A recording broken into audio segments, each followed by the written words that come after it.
Welcome back to the another class of biologic static zone. আমাদের class 11 এর transmitting প্ল্যান্টের আমরা একদম প্রায় শেষ পর্যায়ে এসে পৌঁছেছিলাম এবং আমরা গত ক্লাসে আমরা যেগুলো জায়গাগুলো দেখেছিলাম সেটা হচ্ছে বিভিন্ন হাইপোথিসিসগুলো দেখেছিলাম। সেটা হচ্ছে তোমার দুটো হাইপোথিসিস আমাদের ছিল। একটা হচ্ছে তোমার বাষ্পমোচনের ক্ষেত্রে কে প্লাস ম্যালেট থিওরি, আর একটা ছিল তোমার starch sugar theory, sorry hypothesis. আজকে আমরা যে একটা নতুন টপিক দেখবো সেই টপিকটা হচ্ছে আমাদের মিনারেল আপটেক বা uptake of minerals ion and their translocation. তো আপটেক অফ মিনারেলস আয়ন এবং ট্রান্সলোকেশন বলতে যেটা বোঝায় সেটা হচ্ছে উদ্ভিদ মূল দ্বারা জল যেমন শোষণ করে তেমনি তার সঙ্গে খনিজ লবণও শোষণ করে এবং সেগুলোকে পরিবহন করে। তাহলে কিভাবে শোষণ করে এবং পরিবহন করে বা কোথায় যায়, তো সেই জায়গাগুলো আমরা দেখবো এবং তাদের মধ্যে কি কি হাইপোথিসিস আছে বা কি কি তত্ত্ব আছে বা কিভাবে শোষিত হচ্ছে এই পুরো বিষয়টা নিয়ে আমরা আজকে আলোচনা করব। তো আজকে আমাদের পুরো টপিকটা থাকবে সেটা হচ্ছে খনিজ লবণ শোষণ এবং তার পরিবহন এবং কি কি আছে ভাগ, সেই জায়গাগুলো আমরা আস্তে আস্তে দেখতে থাকবো। তো চলো আমরা সময় নষ্ট না করে আমাদের ক্লাসটা শুরু করি। আর হ্যাঁ, এখনো পর্যন্ত যারা সাবস্ক্রাইব করেনি তারা অবভিয়াসলি চ্যানেলটিকে সাবস্ক্রাইব করে দিও, আর ভিডিওটি যদি ভালো লাগে একটা লাইক এবং শেয়ার করে দিও। আমাদের যে জায়গাটা আছে সেটা আমরা তুমি চলে আসি মিনারেল অ্যাবজর্পশনের ক্ষেত্রে। দুটো হতে পারে, একটা হচ্ছে তোমার যদি মিনারেল অ্যাবজর্পশনটাকে আমি ভাগ করি মিনারেলস মিনারেলস বা আয়ন্স অ্যাবজর্পশন এটাকে আমরা দুটো ভাগে ভাগ করতে পারি। এটা একটা ভাগ আর এটা তোমার আরেকটা ভাগ। একটাকে আমি বলতে পারি কি সক্রিয় শোষণ বা নিষ্ক্রিয়, প্রথমটা নিষ্ক্রিয় বলি প্যাসিভ অ্যাবজর্পশন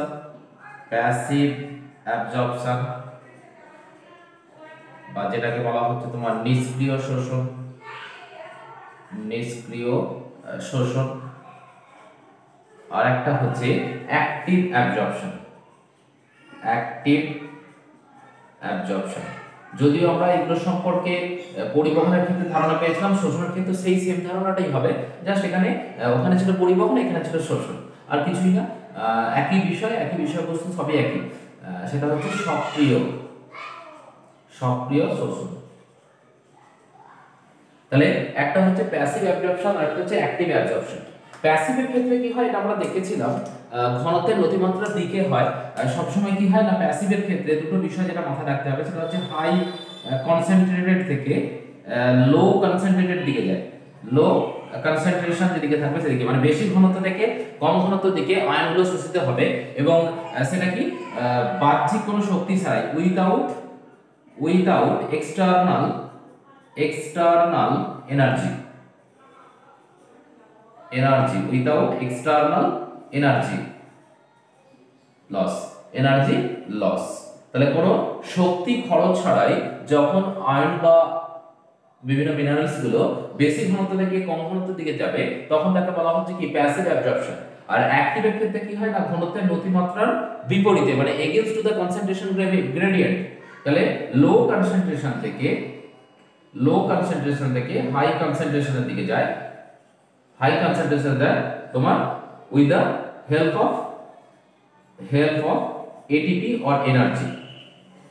তাহলে শক্তি ব্যবহার করে যখন তোমার কম ঘনত্ব থেকে বেশি ঘনত্বের দিকে যায় তখন তাকে বলা হচ্ছে অ্যাক্টিভ ট্রান্সপোর্ট।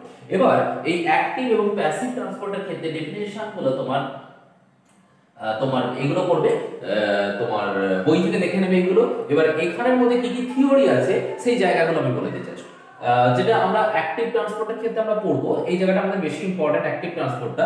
প্যাসিভটা আমাদের কাছে ততটা গুরুত্বপূর্ণ নয়। তো প্যাসিভটা তো আমি বলে দিই কি কি থিওরি আছে বা কি কি থিওরি এগুলোর মধ্যে তোমরা পাবে। এখানে কয়েকটা থিওরি আছে। একটা হচ্ছে তোমার মাস ফ্লো থিওরি, এক নম্বর হচ্ছে মাস ফ্লো থিওরি। শুধু এইটুকুটা জেনে রাখো, মাস ফ্লো থিওরি আছে। এটার মাস ফ্লো থিওরি আছে। আর হচ্ছে তোমার আয়ন এক্সচেঞ্জ থিওরি আছে, বলে দেবো একটু একটু করে। Ion exchange theory. আর আছে তোমার 3 নম্বর donor equilibrium theory.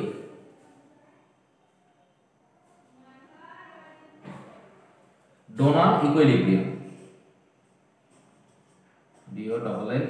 Donor equilibrium, Donnan equilibrium.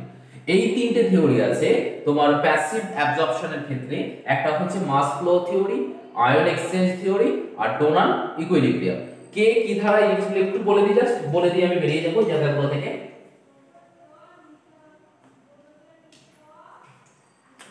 এই থিওরিটা দিয়েছিলেন কে কাইলিন,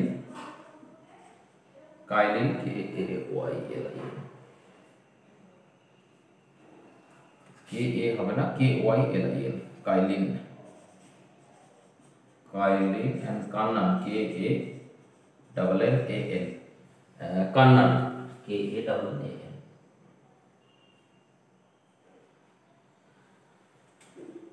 সরি ভুল লিখলাম, K R A N E R, K R A N E R. Kylin and Karner এই থিওরিটা দিয়েছিলেন এবং এটাকে বাষ্পমোচন বা ট্রান্সপিরেশন টার্ম বা বাষ্পমোচন টার্মটাকে বোঝাতে চেয়েছিলেন। আমি বেশি যাচ্ছি না, কে দিয়েছিলেন আর বাষ্পমোচন টার্ম, ঠিক আছে। ট্রান্সপিরেশন বাষ্পমোচন টার্মের জন্য এটা হয় জলটা এই আয়নগুলো শোষিত হয়, মানে বাষ্পমোচন টার্মের ফলে যে জল শোষিত হয়, জলের সাথে সাথে আয়নগুলো শোষিত হয়। এটা হচ্ছে ফার্স্ট থিওরি। এটা হচ্ছে তোমার এটাকে মাস ফ্লো বলা হচ্ছে, ভরটা বেড়ে যাচ্ছে জল শোষণের ফলে। 2 নম্বর হচ্ছে তোমার আয়ন এক্সচেঞ্জ থিওরি। আয়নের কোষ পর্দার ভেতর এবং বাইরের আয়নের মধ্যে কি হচ্ছে, বহিঃকোষীয় পরিবেশ আর কোষ পর্দা, তাদের দুজনের মধ্যে আয়নের এক্সচেঞ্জ হচ্ছে। তাহলে এখানে হচ্ছে আয়ন এক্সচেঞ্জ থিওরিতে কি বলা হচ্ছে, কোষ পর্দার ভেতরের দিক এবং এটা হচ্ছে বাইরের পরিবেশ, বহিঃকোষীয় পরিবেশ, বহিঃকোষ, আর এটা হচ্ছে কি কোষ পর্দা, এটা ভেতরের পরিবেশ, এটা হচ্ছে অন্তঃকোষীয় পরিবেশ, অন্তঃকোষ। তাহলে অন্তঃকোষীয় পরিবেশ এবং বহিঃকোষীয় পরিবেশের মধ্যে আয়নের যে এক্সচেঞ্জ হচ্ছে সেটা কি বলা হচ্ছে আয়ন এক্সচেঞ্জ থিওরি। আর 3 নম্বর হচ্ছে ডোনান ইকুইলিব্রিয়াম থিওরি, এবং বিজ্ঞানী ডোনানের মত অনুসারে এটা হয়েছিল তোমার কোষ পর্দার আয়নিত সাম্য বজায় রাখার জন্য এটা ঘটে থাকে। বিপরীত আয়নের প্রয়োজন হয়, বিপরীত আয়নের প্রয়োজন এটা দিয়েছিলেন হচ্ছে ডোনান ইকুইলিব্রিয়াম, মানে কোষ পর্দার ভেতরে এক আয়ন আর বাইরে এক আয়ন, তাহলে আয়নের সাম্যাবস্থা বজায় রাখার জন্য যাদের যখন আয়নের এক্সচেঞ্জ হচ্ছে সেটাকে বলা হচ্ছে ডোনান ইকুইলিব্রিয়াম থিওরি। এগুলো খুব বেশি ইম্পর্টেন্ট নয়, বা সেই জায়গাগুলো জাস্ট আমি একটুখানি বললাম, এগুলো তোমরা বই থেকে দেখে নিও। আমি মেইনলি যে জায়গাটায় যাব সেটা হচ্ছে আমাদের অ্যাক্টিভ ট্রান্সপোর্টের ক্ষেত্রে এই জায়গাটা আমাদের খুব দরকার, এবং এই জায়গাটা দুটো হাইপোথিসিস আছে। এবং অ্যাক্টিভ ট্রান্সপোর্ট কি হয় না, কনসেন্ট্রেশন গ্রেডিয়েন্ট বা ঘনত্বের নতিমাত্রার বিপরীত দিকে এগেইনস্ট দ্য কনসেন্ট্রেশন গ্রেডিয়েন্ট, ঘনত্বের নতিমাত্রার বিপরীত দিকে সক্রিয় পরিবহনটা হয়ে থাকে। এবং এখানে তোমার এনার্জিটা প্রয়োজন হয়, কারণ যেহেতু এটা সক্রিয় পরিবহন, নিষ্ক্রিয় পরিবহনের ক্ষেত্রে শক্তির দরকার হয় না, এবং সক্রিয় পরিবহনের ক্ষেত্রে শক্তির দরকার হয়। এইখানে আমরা দুটো থিওরি পড়ব, সেটা হচ্ছে তোমার সাইটোক্রোম পাম্প থিওরি বা হাইপোথিসিস। এখানে আমাদের দুটো আছে। এক নম্বর হচ্ছে যেটা সেটা হচ্ছে যে সাইটোক্রোম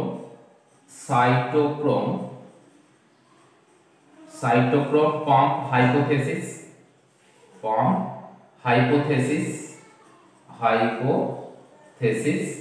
আর একটা হচ্ছে 2 নম্বর যেটা আছে তোমাদের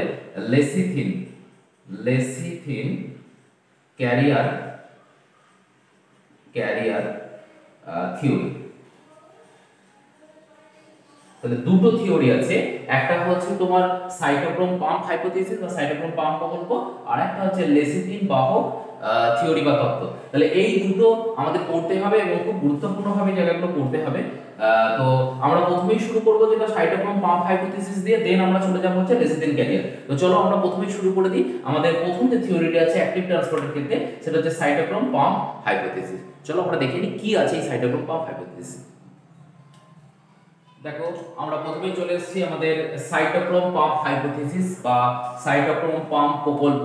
এই জায়গাটা আমরা শুরু করব, এবং এই জায়গাটার জন্য যে কিভাবে আয়নটা শোষণ করছে থ্রু দা সাইটোক্রোম পাম্প। এবং আমরা খুব ভালো করেই জানি সাইটোক্রোম হচ্ছে তোমার ইলেকট্রন বাহক হিসেবে কাজ করে, এবং পাম্প যেগুলো বলা হচ্ছে যে সমস্ত প্রোটিনগুলো এনার্জি রিলিজ করে বা সক্রিয় পরিবহনে যারা সাহায্য করে, যে সকল প্রোটিন যারা এনার্জি দিয়ে সাহায্য করে তাদের বলা হয় পাম্প। তাহলে এই সাইটোক্রোম, ইলেকট্রন বাহক এবং পাম্প এরা কিভাবে তোমার পুরো কাজটাকে কমপ্লিট করছে বা আয়ন শোষণ করছে, এই থিওরিটা আমরা প্রথমে পড়ব।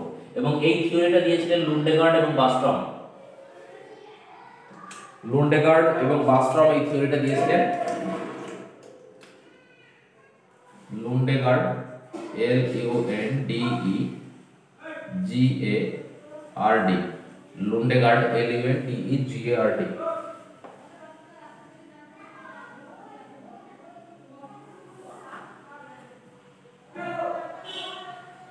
DH and Bastrop, লুন্ডেগার্ড এবং বাস্ট্রপ in the year of 1933, 1933 খ্রিস্টাব্দে এই থিওরিটা দিয়েছিলেন দুজন বিজ্ঞানী, সেটা হচ্ছে লুন্ডেগার্ড এবং বাস্ট্রপ, যারা দিয়েছিলেন সাইটোক্রোম পাম্প হাইপোথিসিস। এবার এই থিওরি অনুসারে এনারা বোঝাতে চাইছেন যে কোষ, ধরো সাপোজ মনে করো এটা একটা কোষ, এই কোষের ভেতরে কি আছে, কোষ গহ্বর বা ভ্যাকুয়াল, কোষ গহ্বর, তাহলে আমি এটাকে বললাম কি, এটা হচ্ছে তোমার সাইটোপ্লাজম, তাহলে এটা হচ্ছে সাইটোপ্লাজম, এটা হচ্ছে তোমার সেল ওয়াল, এটা হচ্ছে বহিঃকোষীয় পরিবেশ, external environment, external environment, external environment, এটা হচ্ছে ভ্যাকুয়াল, এটা হচ্ছে তোমার কি সাইটোপ্লাজম। তাহলে কোন একটা পদার্থ বা আয়ন সেটা কি বহিঃকোষীয় পরিবেশ থেকে তোমার কোথায় যাবে না, বহিঃকোষীয় পরিবেশ থেকে থ্রু সাইটোপ্লাজম দিয়ে হয়ে কোথায় যাচ্ছে, তোমার সাইটোপ্লাজমের মধ্য দিয়ে হয়ে ভ্যাকুয়ালে প্রবেশ করছে। তাহলে এক্সটার্নাল পরিবেশ থেকে বা বহিঃকোষীয় পরিবেশ থেকে সাইটোপ্লাজমের মধ্য দিয়ে হয়ে তোমার কোথায় যাচ্ছে, ভ্যাকুয়ালে বা কোষ গহ্বরে। এই যে যাওয়ার যে পথটা, এটা দুভাবে যেতে পারে। তাহলে উদ্দেশ্য হচ্ছে বহিঃকোষীয় পরিবেশ থেকে ভ্যাকুয়ালের মধ্যে প্রবেশ করবে, সেটা দুটো ভাবে যেতে পারে।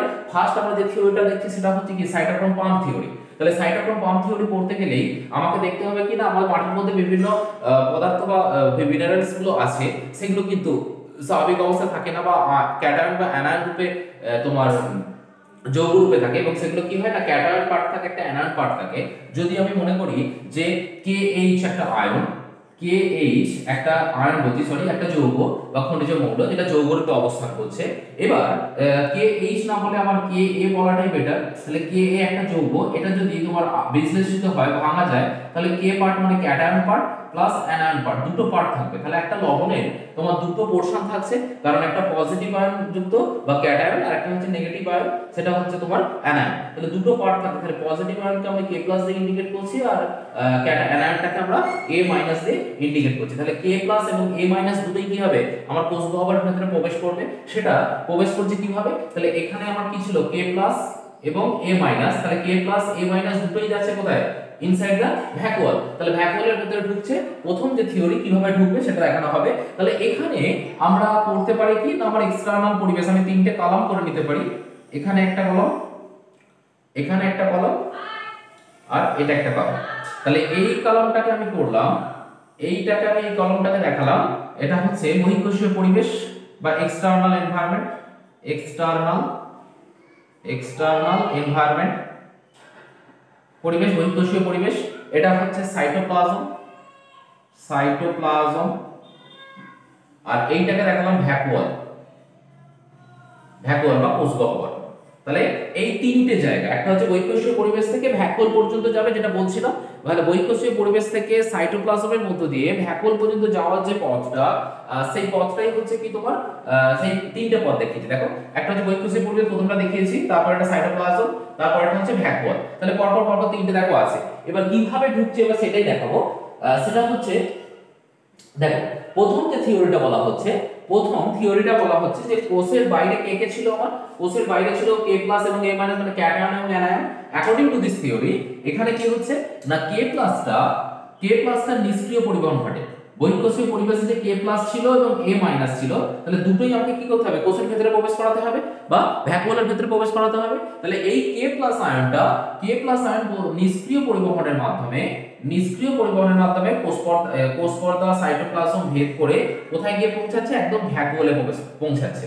তাহলে K+ নিষ্ক্রিয় আয়নের মাধ্যমে বা ক্যাটায়ন পার্টটা নিষ্ক্রিয় পরিবহনের মাধ্যমে সাইটোপ্লাজম ভেদ করে কোষ গহ্বরে প্রবেশ করলো।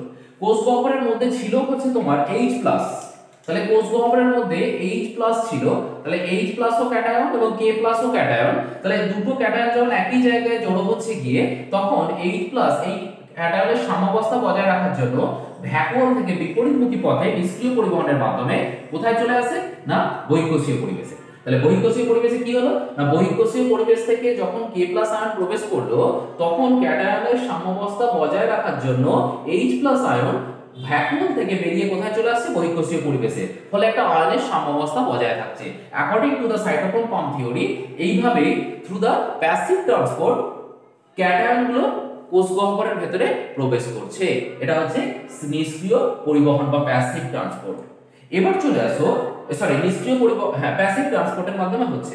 এবার বাকি রইল কি তাহলে আবার ক্যাটায়ন তো প্রবেশ করেছে, এবার বাকি রইল আমার অ্যানায়ন পার্টটা। তাহলে অ্যানায়ন পার্টটা কি হয় অ্যানায়ন পার্টটা সাইটোপ্লাজমে উপস্থিত তোমার সাইটোক্রোম যে বাহক থাকে সাইটোক্রোম বাহক, তাহলে সাইটোক্রোম বাহক যেটা থাকলো তার সাথে যুক্ত হচ্ছে। তাহলে অ্যানায়ন কার সাথে যুক্ত হলো সাইটোক্রোম বাহকের সাথে। তাহলে যুক্ত হওয়ার পর কি হবে না যুক্ত হওয়ার পর যেটা তৈরি করবে সেটা হচ্ছে সাইটোক্রোম অ্যানায়ন। সাইটোক্রোম হচ্ছে পজিটিভ চার্জ অ্যানায়ন কমপ্লেক্স। তাহলে সাইটোক্রোম অ্যানায়নের সাথে যুক্ত হলো, তাহলে সাইটোক্রোম হচ্ছে ইলেকট্রন বাহক হিসেবে কাজ করে, এখানে ক্যাটায়ন অ্যানায়নটাকে যুক্ত করলো দিয়ে সাইটোক্রোম অ্যানায়ন কমপ্লেক্স তৈরি করলো। এই সাইটোক্রোম অ্যানায়ন কমপ্লেক্স কি হবে না ঘুরতে ঘুরতে তোমার প্রবেশ করবে কোথায় না ঘুরতে ঘুরতে তোমার প্রবেশ করবে কোষ পর্দার ভেতরে বা ভ্যাকুয়ালের কোষ পর্দার কাছে যখন এলো তাহলে তখন এখানে সাইটোক্রোম অ্যানায়ন কমপ্লেক্স। এবার এই সাইটোক্রোম অ্যানায়ন কমপ্লেক্স থেকে কি হবে অ্যানায়ন পার্টটা বেরিয়ে যাবে। তাহলে এখান থেকে চলে এলো সাইটোক্রোম আর এখান থেকে অ্যানায়ন পার্টটা বেরিয়ে গেল। অ্যানায়ন পার্টটাকে কোষ গহ্বরের ভেতরে বা ভ্যাকুয়ালের ভেতরে প্রবেশ করালো এবং শুধু পড়ে থাকলো কে না শুধু পড়ে থাকলো সাইটোক্রোম। তাহলে এবার এই সাইটোক্রোম কি হবে সাইটোক্রোম এখান থেকে একটা ইলেকট্রন নেবে নিয়ে তাহলে এখানে পড়ে আছে কি সাইটোক্রোম 3+। সাইটোক্রোম এখান থেকে একটা ইলেকট্রন গ্রহণ করে, একটা ইলেকট্রন গ্রহণ করার পর এটা হয়ে যায় কি এটা তোমার ইলেকট্রন গ্রহণ করে সাইটোক্রোম 2+।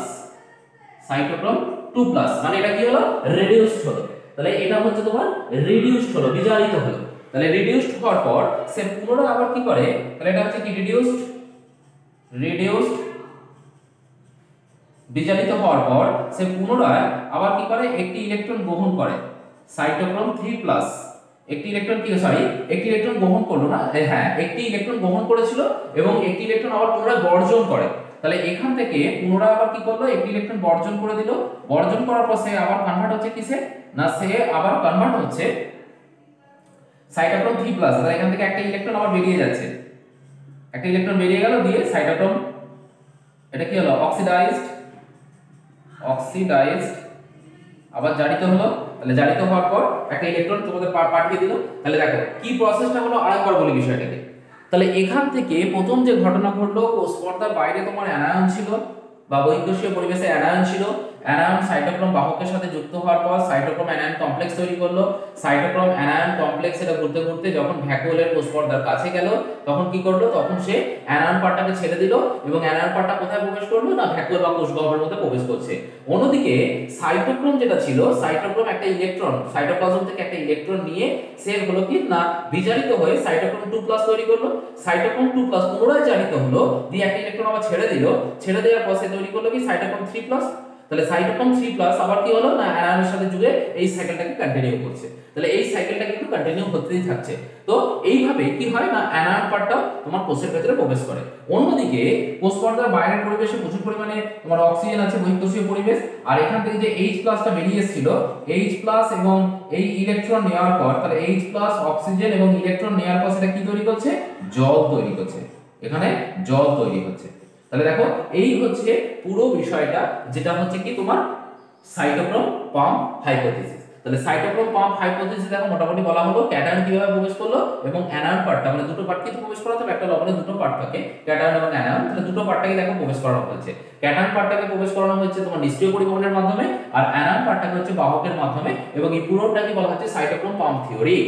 এবার দেখো এই থিওরি সম্পর্কে কিছু ভুল বা কিছু তোমার মিস্টেক বা ফল্ট দেখতে পাওয়া গেছে। সেগুলো হচ্ছে কি কি না সেগুলো হচ্ছে যে তোমার 1 নম্বর ফল্ট যেটা হচ্ছে ডিমেরিটস এর আমরা আসবো যে জায়গায় সেটা হচ্ছে ডিমেরিটস। এগুলোর ত্রুটি কি কি ছিল তাহলে demerits of cytochrome pump theory demerits বা ত্রুটিগুলো কি কি আছে। তাহলে 1 নম্বর যেটা ত্রুটি দেখো, এখানে অ্যানায়ন পরিবহনের সঠিক পথ সম্পর্কে ধারণা দিল, ক্যাটায়ন পরিবহন সম্পর্কে কোনো ধারণা দেওয়া হয়নি। তাহলে অ্যানায়ন পরিবহন কিভাবে হচ্ছে বা অ্যানায়ন ট্রান্সপোর্ট কিভাবে হচ্ছে সেটা বলা হয়েছে, কিন্তু ক্যাটায়ন ট্রান্সপোর্ট কিভাবে হচ্ছে সেটা বলা হয়নি। তাহলে আমি শর্ট করে লিখি, এখানে তোমার অ্যানায়ন ট্রান্সপোর্ট এর পথটা কি, পাথওয়ে বলা হয়েছে, পাথওয়ে সম্পর্কে বলা হয়েছে, টিক চিহ্ন দিলাম, মানে বলা হয়েছে। বাট ক্যাটায়ন ট্রান্সপোর্ট পাথওয়ে সম্পর্কে কি সেভাবে কোনো কিছু বলা যায়নি, মানে ক্রস চিহ্ন দিলাম, সেটা কিছু বলেনি। তাহলে অ্যানায়ন ট্রান্সপোর্ট পদ্ধতি সম্পর্কে বললেও ক্যাটায়ন ট্রান্সপোর্ট পদ্ধতি সম্পর্কে বা ক্যাটায়ন পরিবহন পদ্ধতি সম্পর্কে সেভাবে কোনো ধারণা দেয়নি, শুধুমাত্র জাস্ট বলে গেছেন যে এখান থেকে আয়নটা সক্রিয় পরিবহন ঘটে। 1 নম্বর। 2 নম্বর ডিমেরিটস কি? 2 নম্বর ডিমেরিটস হচ্ছে, এটা আমরা কি পড়ছিলাম, cytochrome pump hypothesis. Cytochrome pump hypothesis হচ্ছে সক্রিয় পরিবহনের একটি তত্ত্ব। তাহলে সক্রিয় পরিবহনের তত্ত্ব হলে সেখানে কি লাগে না, সেখানে হচ্ছে বাহ্যিক শক্তি বা এটিপির প্রয়োজন হয়। তাহলে এখানে কোথাও দেখো কোনো শক্তির ব্যবহার হচ্ছে, কোথাও কি একবার বলেছে, বলেনি। তাহলে শক্তি বা এটিপির ব্যবহার, তাই তো, এটিপি ইউজ সম্পর্কে কিছু বলেননি, কোনো ধারণা দেননি।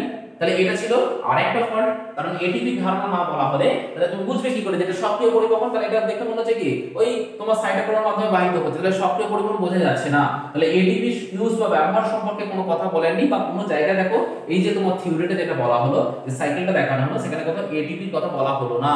সো এটা ছিল আরেকটা ডিমেরিটস। তাহলে এই দুটো ডিমেরিটস ছিল, এবং এই ডিমেরিটস গুলো থেকে ওভারকাম করে আসার পর আরেকটা থিওরি দেওয়া হয়েছিল, সেটা হচ্ছে লেসিথিন ক্যারিয়ার থিওরি। তো লেসিথিন ক্যারিয়ার থিওরি হচ্ছে সাইটোক্রোম পাম্প থিওরি থেকে অনেকটা ইভলভ বা অনেকটা উন্নত, প্রত্যেকটা জায়গা বোঝানো হয়েছে। তো চলো আমরা দেখে নিই যে আমাদের লেসিথিন ক্যারিয়ার থিওরির ক্ষেত্রে কি কি আছে বা বিষয়টা কি। চলো আমরা দেখি। দেখো, আমরা 2 নম্বর আমাদের থিওরি যেটা আছে লেসিথিন ক্যারিয়ার থিওরি, এই থিওরিটা দিয়েছিলেন দুজন বিজ্ঞানী, বেনেট এবং ক্লার্ক। বিজ্ঞানীগুলো হচ্ছে Bennett, BENNET, Bennett and Clark, CLARK, Clark, in the year of 1956। 1956 খ্রিস্টাব্দে বিজ্ঞানী বেনেট এবং ক্লার্ক দুজন বিজ্ঞানী তোমার এই থিওরিটা দিয়েছিলেন। তোমার এই থিওরি অনুসারে যেখানে বলা হচ্ছে তোমার কি না, ক্যাটায়ন এবং অ্যানায়ন উভয়ই বলেছিলেন, এবং সেটা কিভাবে ঘটছে সেই থিওরিটা সেই একইভাবে তোমার বৈকোষীয় পরিবেশ থেকে ভ্যাকুলের মধ্যে যাবে, সেই জায়গাটা আমি দেখাবো। আগে বুঝিয়ে দিই, তারপর এখান থেকে এর পজিটিভনেস কি আছে সেই জায়গাগুলো আমরা বলবো। তো প্রথমেই আমরা 3টে কলাম একইভাবে করে নিই, আগে যেমন পড়েছিলাম। এটা হচ্ছে এক্সটার্নাল এনভায়রনমেন্ট, তার সঙ্গে তোমার এটা হচ্ছে তোমার সাইটোপ্লাজম, এটা হচ্ছে সাইটোপ্লাজম, এবং এটা হচ্ছে তোমার এটা। তাহলে এক্সটার্নাল, এটা হচ্ছে এক্সটার্নাল এনভায়রনমেন্ট, এটা হচ্ছে তোমার সেল সাইটোপ্লাজম, সেল সাইটোপ্লাজম, এটা গেল। আর এটা হচ্ছে তোমার ভ্যাকুয়াল বা কোষের ইন্টারনাল পার্ট। তাহলে এখান থেকে ক্যাটায়ন এবং অ্যানায়ন দুটো পার্টি কিন্তু কিভাবে ট্রান্সপোর্ট হচ্ছে সেটা বলা হবে। তো আমি এই জায়গাটাকে শুরু করি, এদিকে তোমার ক্যাটায়ন পার্ট এবং অ্যানায়ন পার্ট। আমাদের বৈকোষীয় পরিবেশের মধ্যে অ্যানায়ন এবং ক্যাটায়ন দুটোই আছে, অ্যানায়নও আছে এবং ক্যাটায়নও আছে। তাহলে ক্যাটায়ন এবং অ্যানায়ন দুটোই ট্রান্সপোর্ট আমরা বলবো। এবং এখানে কোষের মধ্যে যে বিষয়গুলো থাকে বা যেটা বাহক একটা থাকে সেটা হচ্ছে লেসিথিন। কোষের ভেতরে একটা বাহক থাকে সেটা হচ্ছে লেসিথিন।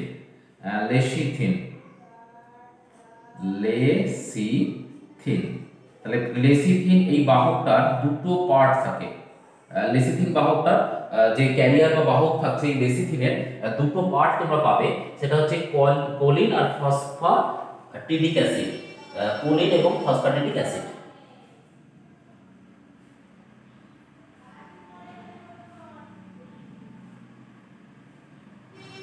তুমি যদি লেসিথিনের মধ্যে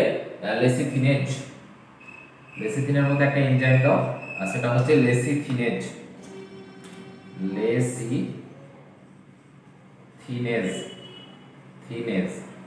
লেসিথিনের মধ্যে যদি এই লেসিথিনেজ উৎসেচক দেওয়া হয়, তাহলে লেসিথিনেজ উৎসেচক দিলে সেখানে তোমার কোলিন এবং ফসফাটিডিক অ্যাসিড এই দুটো পার্টে ভেঙে যায়।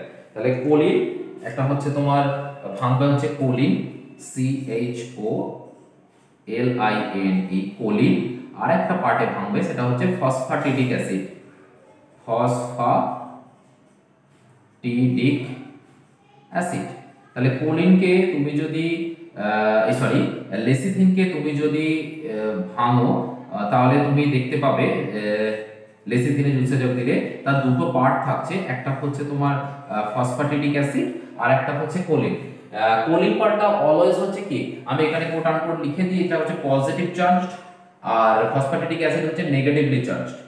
তাহলে দুটো পার্ট থাকছে, একটা ক্যাটায়ন পার্ট এবং অ্যানায়ন পার্ট। তাহলে এবার এই দুটো পার্টকে তুমি যখন ভাঙছো তাহলে দুটো পার্টের ক্ষেত্রে যেহেতু কোলিন নিজে পজিটিভ ক্যাটায়ন, তাহলে সে কি করবে, অ্যানায়নের প্রতি অ্যাট্রাকশন দেখাবে, তাহলে অ্যানায়নকে সে কি করবে, বাইন্ড করার চেষ্টা করবে। তাহলে অ্যানায়ন পার্টটা তখন চলে যাবে কোথায়, কোলিনের দিকে, তাহলে কোলিনের দিকে অ্যাট্রাক্টেড হয়। আর ফসফ্যাটিডিক অ্যাসিড যেহেতু পজিটিভ এই নেগেটিভলি চার্জ, সে কি করবে, ক্যাটায়ন পার্টটাকে নিজের দিকে টানার চেষ্টা করবে। ফলে কি তৈরি হলো, লেসিথিনের উৎসেচক দিয়ে লেসিথিনকে ভাঙার পর যে দুটো পার্ট পেলে, কোলিন পার্ট এবং ফসফ্যাটিডিক পার্ট, তাহলে কোলিন পার্ট যুক্ত হলো অ্যানায়নের সাথে এবং ফসফ্যাটিডিক পার্ট যুক্ত হচ্ছে তোমার ক্যাটায়নের সাথে। তাহলে এখানে কোলিন অ্যানায়ন একটা কমপ্লেক্স আর ফসফ্যাটিডিক অ্যাসিড এবং K+ বা ক্যাটায়ন একটা কমপ্লেক্স, দুটো কমপ্লেক্স তৈরি হলো। তাহলে দুটো কমপ্লেক্স তৈরি হওয়ার পর কি হবে না, দুটো কমপ্লেক্স তৈরি হওয়ার পর তোমার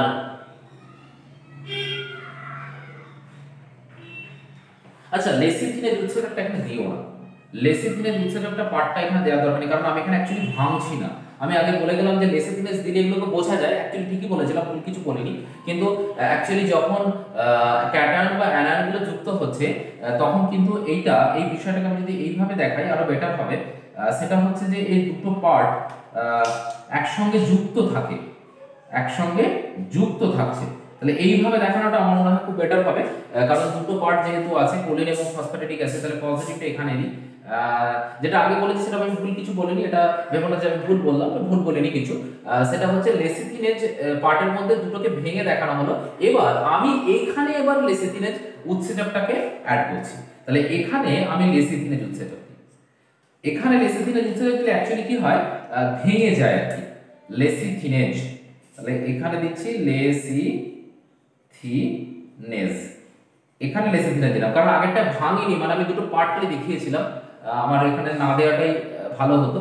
যাই হোক, বাই মিস্টেক এটা হয়ে গেছে, এখানে না দিয়ে আমি লেসিথিনেজ কিভাবে ভাঙবো। তাহলে লেসিথিনেজ উৎসেচক দেওয়ার ফলে কি হচ্ছে না, লেসিথিনেজ উৎসেচক তুমি যখন দিচ্ছ এটা তোমার দুটো পার্টে ভেঙে যাচ্ছে।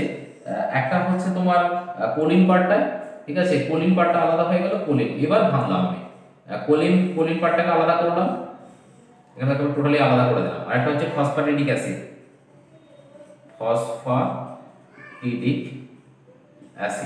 তাহলে এইবার আমি দুটো পার্টকে ভাঙলাম, আগেরটায় যুক্ত হচ্ছিল একসাথে, এবার দুটো পার্টে ভাঙা হলো। তাহলে দুটো পার্টে ভাঙার পর আমরা কি পাবো না, যখনই তোমার কোলিন এবং ফসফ্যাটিডিক অ্যাসিড দুটো আলাদা হয়ে যাবে with the help of lecithinase enzyme, তখন কি হলো, এই অ্যানায়ন পার্টটাকে ছেড়ে দেবে, কোলিন অ্যানায়ন পার্টটাকে ছেড়ে দেবে, সেটার মধ্যে কি প্রবেশ করবে, ভ্যাকুয়ালে। আর এই ক্যাটায়ন পার্টটাকে ছেড়ে দেবে, এটা প্রবেশ করবে গিয়ে তোমার ভ্যাকুয়ালে। তাহলে যখনই এরা আলাদা হয়ে গেল তখনই কিন্তু এই ঘটনাগুলো ঘটছে। এবার আস্তে আস্তে কি হচ্ছে না, তোমার কোলিনের মধ্যে এবার শুধুমাত্র কোলিনকে যদি তুমি উৎসেচক দাও, কোলিনকে হচ্ছে উৎসেচক দিলে, উৎসেচক এখানে অ্যাড করা হলো, তোমার কোলিনের মধ্যে যে উৎসেচকটা দেওয়া হলো সেটা হচ্ছে কোলিন অ্যাসিটাইলেজ, তার নাম হচ্ছে কোলিন অ্যাসিটাইলেজ, এবং এখানে বাইরে থেকে কি দেওয়া হচ্ছে, এক্সটার্নাল এটিপি শক্তি দিয়ে কোলিনের সাথে কি করা হলো, কোলিনের সাথে ফসফ্যাটিক অ্যাসিড নয় কিন্তু কোলিন অ্যাসিটাইলেজ দিলে সেটা রূপান্তর হচ্ছে কিসে, এবং শক্তির সাহায্যে অ্যাসিটাইল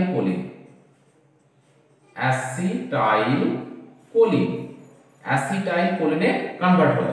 তাহলে অ্যাসিটাইল কোলিন থেকে আবার তোমাকে কিসে ফিরে যেতে হবে, আবার তোমাকে ফিরে যেতে হবে লেসিথিনে।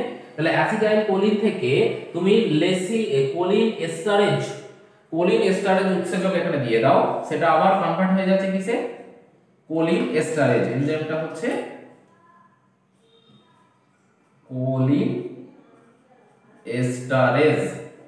কোলিন এস্টারেজ দিলে আবার এস্টার তৈরি করবে, দিয়ে লেসিথিন ফর্ম করবে, দিয়ে আবার এই সাইকেলটা দেখো কন্টিনিউয়াসলি ঘুরতেই থাকবে। তাহলে মোটামুটি দেখো একটা জায়গা আমরা বুঝতে পারলাম এখানে ক্যাটায়ন এবং অ্যানায়ন দুটো বহনের বা দুটো বহন পদ্ধতি সম্পর্কে তোমাকে একটা ধারণা দেওয়া হলো এবং পুরো বিষয়টাই দেখো এখানে বলা হয়েছে। এবং এখানে প্রথমে কি বলা হয়েছিল না, আমি যেহেতু একটু মাঝখানে একটু গন্ডগোল হয়ে গেছিল তাই আমি পুরো জিনিসটাকে আরেকবার সামারাইজ করে দিই।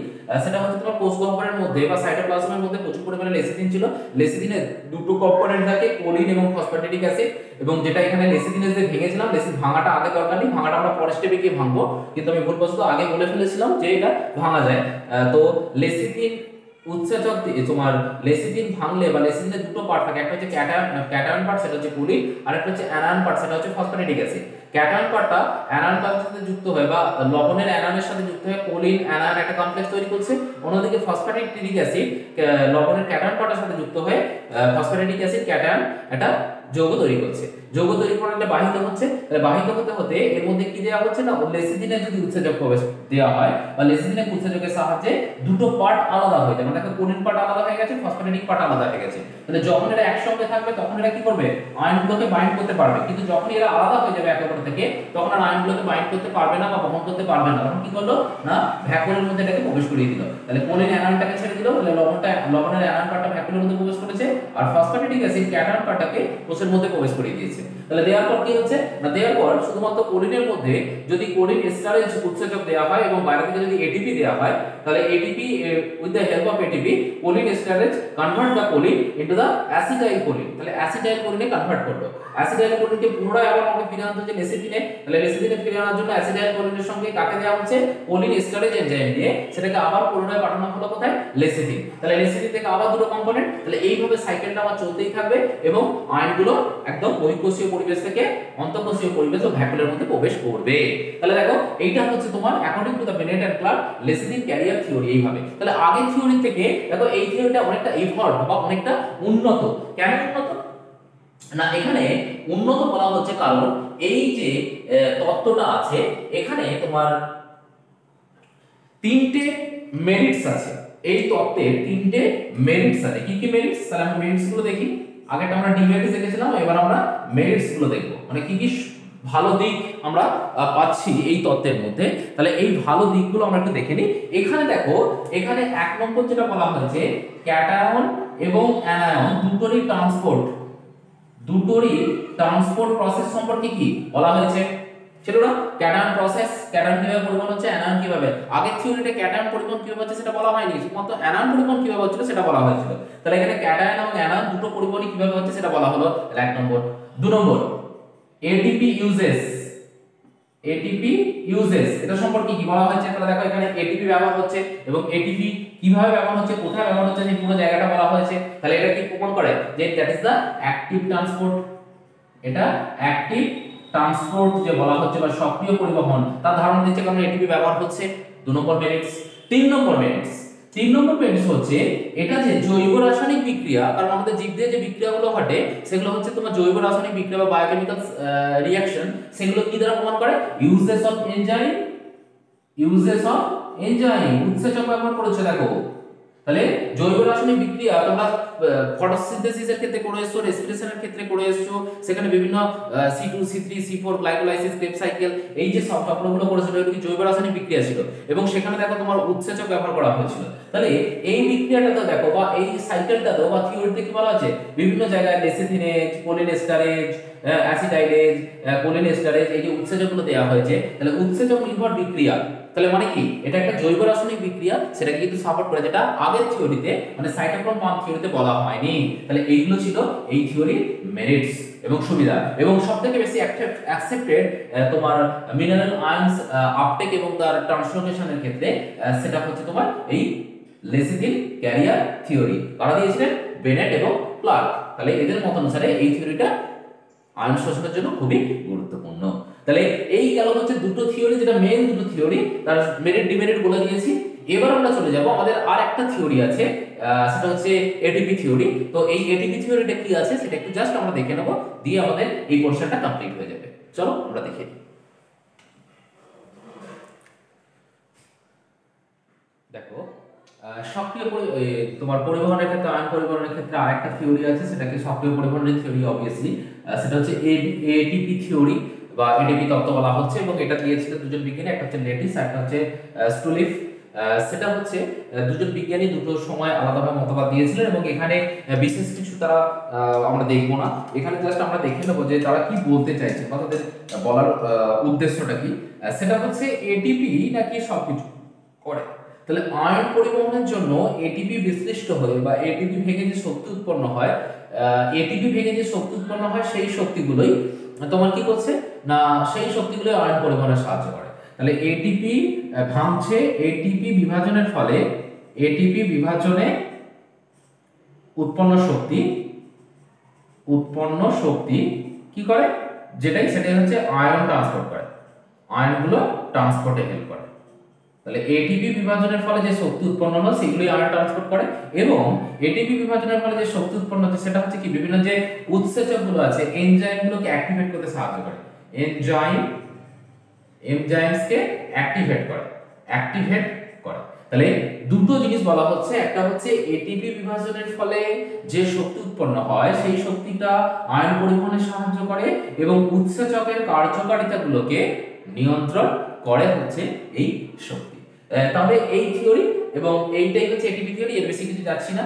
আমরা মোটামুটি দুটো থিওরি আগে ভালো করে দেখেছি, সেই দুটো থিওরি আমাদের জন্য খুব ইম্পর্টেন্ট। তো সেই থিওরিগুলো তোমরা ভালো করে দেখবে, আশা করি তোমরা এই পার্টটা বুঝে গেছো, এবং এই পার্টটা নিয়ে আশা করি আর কোনো সমস্যা নেই। এবার আমরা চলে যাব আমাদের চ্যাপ্টারের, আমরা আরো একটি ক্লাস নেব, কিন্তু আজকের ক্লাসে আমরা আরেকটা জায়গায় আমরা যাব, সেটা হচ্ছে একটা ছোট্ট টপিক আছে, সেই ছোট্ট টপিকটা আমরা যাব। তো চলো আমাদের ছোট্ট টপিকটা কি আছে সেটা আমরা একটু দেখে নিই। আমাদের এই চ্যাপ্টারের মধ্যে আমাদের আর যে পোর্শনটা বাকি থাকছে সেটা হচ্ছে ফ্লুয়েড লোডিং এন্ড আনলোডিং এবং খাদ্য পরিবহন। সেই খাদ্য পরিবহন পদ্ধতিটা আমরা আজকের ক্লাসে যাব না, আমরা পরের দিনের ক্লাসে খাদ্য পরিবহন এবং লোডিং আনলোডিং বা খাদ্য কিভাবে পরিবাহিত হচ্ছে ফ্লোয়ের মধ্যে দিয়ে, সেই জায়গাটা আমাদের বাকি রয়েছে, সেই জায়গাটা আমরা পরের দিনের ক্লাসে দেখব। তো আজকের ক্লাসে মেইনলি আমরা যে জায়গাটা নিয়ে আলোচনা করব সেই জায়গাটা হচ্ছে তোমার, সেটা হচ্ছে ডিফিউশন অফ গ্যাসেস বা গ্যাসের ব্যাপন। তাহলে গ্যাসের ব্যাপন বা ডিফিউশন অফ গ্যাসেস এই জায়গাটা কিন্তু আমরা দেখো পড়িনি, বা কিছুটা পড়েছিলাম, পড়িনি বলাটা ভুল, অ্যাকচুয়ালি এখানে আমরা একটু পড়ে নিই। ডিফিউশন অফ গ্যাসেস বা গ্যাসের ব্যাপন কিভাবে হচ্ছে উদ্ভিদের ক্ষেত্রে, সেই জায়গাগুলো আমরা দেখব। গ্যাসের ব্যাপন সেই জায়গাটা আমরা একটু দেখে নিই। সেটা হচ্ছে যে আমরা জানি খুব ভালো করেই যে উদ্ভিদ দেহ এবং উদ্ভিদ দেহের ক্ষেত্রে তোমার যে জায়গাগুলো থাকে সেটা হচ্ছে বাতাস থেকে অক্সিজেন সালোক সংশ্লেষের সময় কার্বন ডাই অক্সাইড নেয়, অক্সিজেন ত্যাগ করে, আর অন্যদিকে যখন শ্বসন ঘটে তখন বাতাস থেকে অক্সিজেন নেয়, কার্বন ডাই অক্সাইড ত্যাগ করে। তাহলে O2 এবং CO2 দুটোই কিন্তু ট্রান্সপোর্ট হচ্ছে উদ্ভিদের গ্যাসীয় যে অঙ্গগুলো বা বায়বীয় যে অঙ্গগুলো আছে সেই অঙ্গগুলোর মধ্য দিয়ে। তাহলে উদ্ভিদের কোথায় কোথায় বায়বীয় অঙ্গ থাকে না, উদ্ভিদের বায়বীয় অঙ্গ থাকে যেগুলো আমরা অলরেডি বাষ্পমোচন পড়তে গিয়ে দেখে ফেলেছি বা গ্যাসীয় আদান প্রদানের ক্ষেত্রে দেখে ফেলেছি, সেটা জাস্ট একটু সামারাইজ করে নিই আমরা। সেটা হচ্ছে প্রথমতই যেটা আছে থ্রু স্টোমাটা। তাহলে এক নম্বর হচ্ছে স্টোমাটা বা পত্ররন্ধ্রের মধ্য দিয়ে, থ্রু স্টোমাটা বা পত্ররন্ধ্রের মধ্য দিয়ে। তাহলে পত্ররন্ধ্রের মধ্য দিয়ে কি হয় না, পাতায় যে অসংখ্য রন্ধ্র বা পোর থাকে যেগুলো আমরা আগেও ছবি এঁকেছিলাম, সেটা হচ্ছে তোমার এখানে গার্ড সেল থাকে, গার্ড সেলের বাইরের দিকে তোমার থাকে সাবসিডিয়ারি সেল বা এপিডার্মাল সেল, তারপরে আরো সেল থাকে তোমার, এগুলো আমি রাখছি না।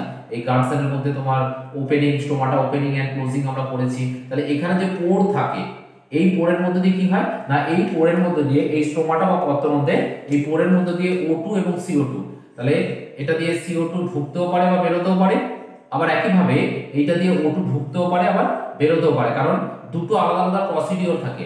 একটা হচ্ছে তোমার সেটা হচ্ছে একটা তোমার যেটা আছে সেটা হচ্ছে তোমার সালোক সংশ্লেষ। অ্যাকচুয়ালি আমরা যদি দেখাই যে CO2 টা তোমার বেরিয়ে যাচ্ছে আর O2 টা হচ্ছে তোমার না, CO2 হচ্ছে প্রবেশ করছে, উল্টো হবে, CO2 প্রবেশ করছে আর O2 টা সালোক সংশ্লেষে যদি আমরা ধরি তাহলে O2 টা বেরিয়ে যাচ্ছে। তাহলে CO2 প্রবেশ করে এবং O2 বেরিয়ে যায়, যেটা সালোক সংশ্লেষের সময়, শ্বসনের সময় ঠিক উল্টো ঘটনা ঘটে। তাহলে O2 এবং CO2 এই যে ট্রান্সফার হচ্ছে, তাহলে এই ট্রান্সফারটা হয় থ্রু স্টোমাটা বা পত্ররন্ধ্রের মধ্যে। তাহলে কোথায় থাকে, লিফ বা পাতার ক্ষেত্রে, লিফ বা পাতার ক্ষেত্রে। এটা গেল 1 নম্বর। 2 নম্বর কোনটা দিয়ে হতে পারে না, 2 নম্বর যেটা আছে সেটা হচ্ছে তোমাদের লেন্টিশেল, বাই লেন্টিশেল। 2 নম্বর হচ্ছে বাই লেন্টিশেল। কাণ্ডের মধ্যে যে ছিদ্রগুলো থাকে সেগুলোকে বলা হয় কি লেন্টিশেল। তাহলে এই কাণ্ডরন্ধ্র বা স্টেমের মধ্য দিয়ে আদান প্রদান হতে পারে, তবে সেটা খুব পরিমাণটা কমই হয়ে থাকে। 1-2 নম্বর গেল। 3 নম্বর হচ্ছে তোমার কোথায় না, 3 নম্বর হচ্ছে এপিডার্মিস, থ্রু এপিডার্মিস। 3 নম্বর হচ্ছে থ্রু এপিডার্মিস, থ্রু এপিডার্মিস।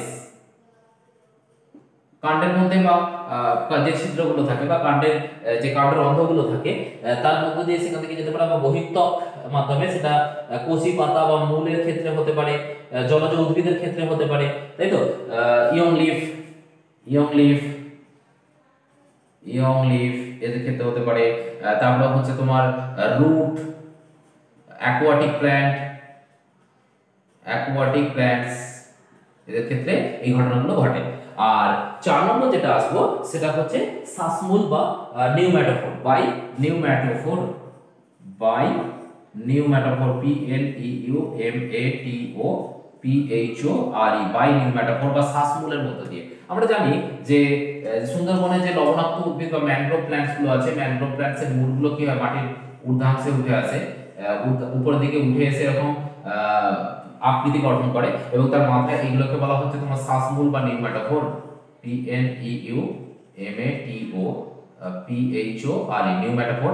এবং এগুলোকে হচ্ছে তোমার শ্বাস ছিদ্র থাকে, এগুলো হচ্ছে তোমার এয়ার ক্যাভিটি বা শ্বাস ছিদ্র বা এয়ার ক্যাভিটি। তাহলে এর মধ্যে দিয়ে কি হয় না, এর মধ্যে দিয়ে O2 এবং CO2 গুলোর আদান প্রদান ঘটে থাকে, O2 CO2 আদান প্রদান হয়ে থাকে এই শ্বাস ছিদ্রের মধ্যে দিয়ে বা এয়ার ক্যাভিটির মধ্যে দিয়ে। তাহলে এর মধ্যে দিয়েই তোমার শ্বাসমূল বা নিউম্যাটোফোর আদান প্রদান হয়ে থাকে। তাহলে মোটামুটি দেখো উদ্ভিদের ক্ষেত্রে গ্যাসের ব্যাপন যে প্রক্রিয়াটা, সেই প্রক্রিয়াটা আমরা মোটামুটি পড়ে ফেললাম। আমাদের এই চ্যাপ্টারের প্রায় শেষ, এবং আমাদের পরের দিনের ক্লাসে বা পরের ক্লাসে আমরা যেটা দেখবো সেটা থাকবে আমাদের লাস্ট ক্লাস।